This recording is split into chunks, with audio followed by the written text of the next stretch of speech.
Welcome to the Lincoln Parish Museum and Historical Society's Sounds Like Edison with Lawrence Gibbs and Museum Director Rick Godley. Each episode, Lawrence Gibbs will choose a song from the Lincoln Parish Museum's Edison collection of records, share some historical facts and information, as well as play each record on the original 1912 Edison Phonograph in the parlor of the Lincoln Parish Museum. Now sit back and enjoy the sounds from our time machine, a 1912 Edison A-250 Model Phonograph.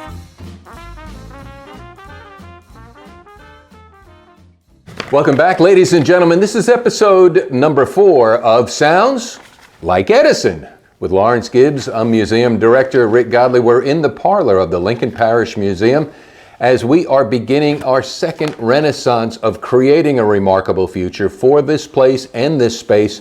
In a not so coincidental moment in time, it is the sesquicentennial of Lincoln Parish, the 150th anniversary of the founding of Lincoln Parish.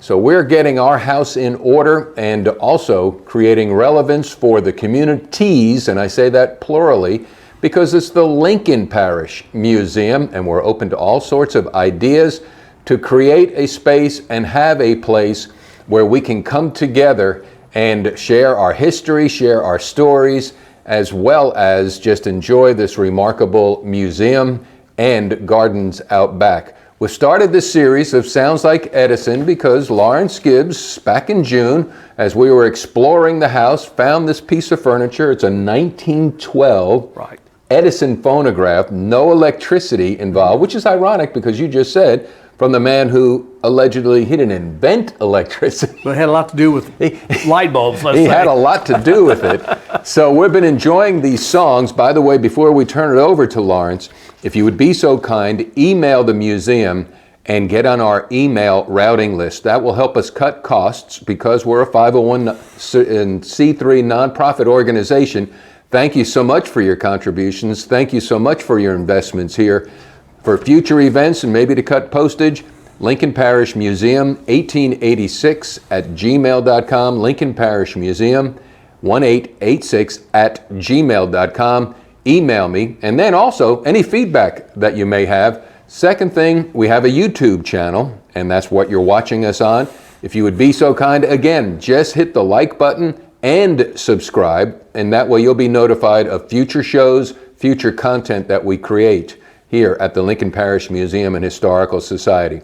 Lawrence has chosen song number 4, yes. And it is? It is the Alabama Stomp by Red and Myth Stompers. Now, there's a great story around this. Alabama Stomp, by the way, is one of the rarest of the Edison discs. It was considered one of those hot to trot foxtrots. All right. Let's say that. The red in this group is Red Nichols, of the Red Nichols and the Five Pennies fame that was even made movies about in the 1950s. Legendary jazz cornetist in the Dixieland style up in Chicago at the time, that had come up from New Orleans all the way up the Mississippi River and really blossomed in Chicago before it got to New York. He found some of the earliest Chicago musicians like Jimmy Dorsey and many other people like that were interested in doing this, and they did go to New York and become familiar with Edison's recording technique. They too were looking for a higher quality sound than those currently available during that time. And all of this was in its infancy stages anyway. Mm-hmm. But what we have is Alabama Stomp is a Dixieland version of J.P. Johnson's, who was the great stride pianist like Fats Waller, was Fats Waller's teacher actually. And so this was a ragtime piano solo that they put into an arrangement for a Dixieland band. Now the Dixieland band, you have your trumpet, your trombone, your clarinet, sometimes a tenor sax, but not here. Then you have your bass, Occasionally you have a guitar. I don't think they have a guitar on this one, or a banjo. It's just bass and drums. Drums, as we were talking at one of the earlier episodes, were in their infant stages as far as being a set of equipment.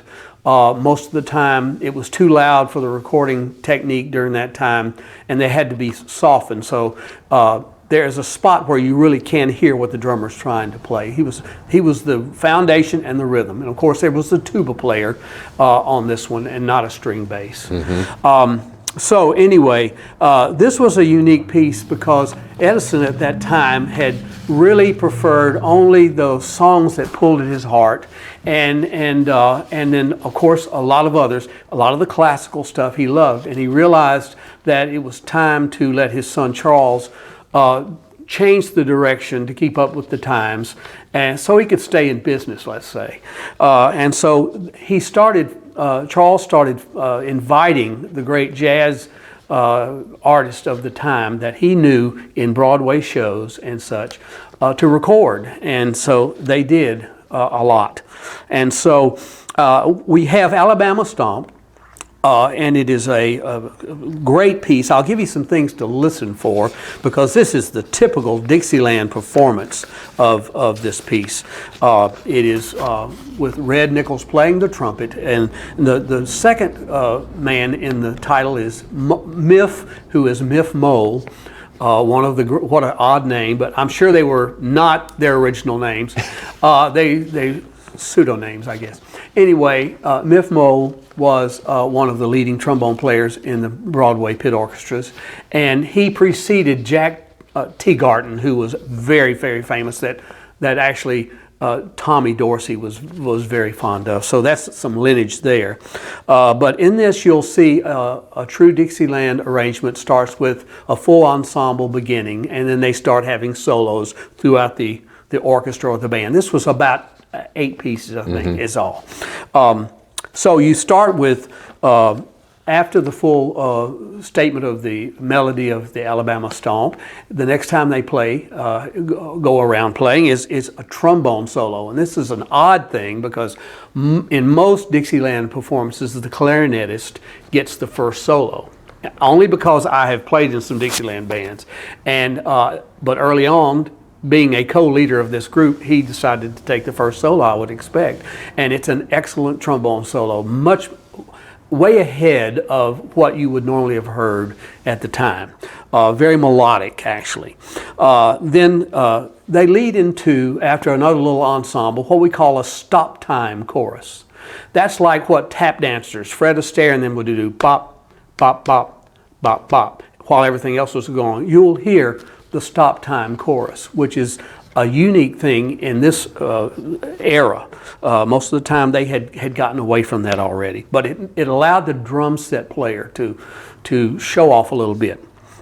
Then after that, Red takes his solo, and he takes a full cornet chorus, which is, he could do that. Leading into the piano. And this man has been long forgotten. I was not familiar with who this was. Arthur Shute is his name, and he had played a lot in the silent. He played for the movie theaters, 2 silent movies, and that takes quite a brilliant talent. Because it's all improvised most of the time.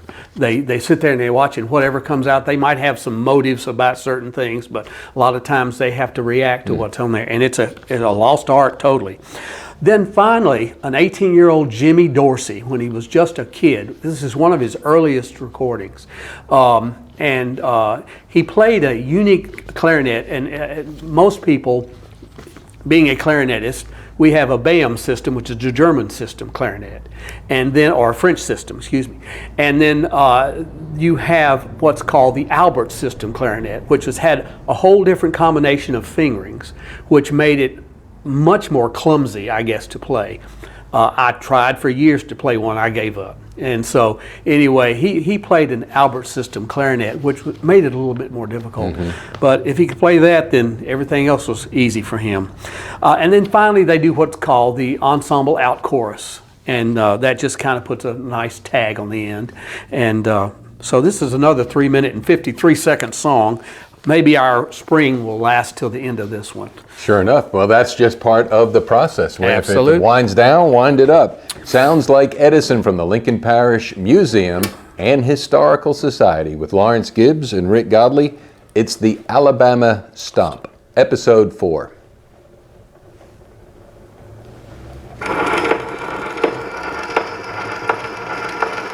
Push it over a little bit. There we go.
That's it.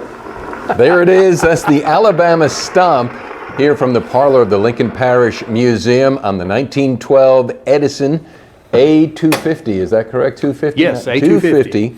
And Lawrence, I'm sitting here thinking we're being transcended in a time machine with the Edison, and Jimmy Dorsey, he was only 18 Yes. when he played that. Just a kid. And or somewhere around that. I don't know the exact date, but he was somewhere. And you would put that in the hot foxtrot category, so people would be foxtrotting to that? It on the label is listed as Foxtrot from Earl Carroll's Vanities, and which was obviously a show that was put on. And this is one of the later. This is a late 26, early 27 disc, and it's one of the few that has really nice. You can read everything on it. All of them aren't like that. All right. Awesome. Episode number 4 of Sounds Like Edison from the Lincoln Parish Museum and Historical Society. Lawrence Gibbs doing the research as well as the teaching for me and for hopefully for you. And for me. and for you. Anybody have any questions, please feel free to put them in the comments down below. And if you would, sign up or send me an email. So if you want to be in the loop and apprised of future events that we're having, episodes that we're having, more content that we're having, it's Lincoln Parish Museum 1886 at gmail.com. Lincoln Parish Museum 1886 at gmail.com. This is the sesquicentennial of Lincoln Parish, so we're going to be kind of like sesquicentennial central of all things Lincoln Parish in this momentous year. So that's one. To the YouTube, if you would like, and then subscribe to it, and you'll be notified whenever we come out with new content. Future episodes of Sounds Like Edison, plus other projects are in the works as well, and you'll be in the know on that. Help us help more. Please pass the word, share, and spread the news about what's happening here at your Lincoln Parish Museum and Historical Society. For Lawrence Gibbs, I'm Rick Godley. Till next episode, when we get together and Sounds Like Edison. Yeah, sounds like Edison. Thank you for watching the Lincoln Parish Museum and Historical Society's Sounds Like Edison with Lawrence Gibbs and Museum Director Rick Godley. Keep in mind, we're a nonprofit organization and we welcome your ideas, suggestions, as well as financial support to sustain our efforts to create a remarkable future as we embark on our second renaissance. Our address is 609 North Vienna Street, Ruston, Louisiana, 71270. Kindly follow us on Facebook to keep connected for future events, exhibits, and educational opportunities about Lincoln Parish. Sounds Like Edison is a Godly Works production.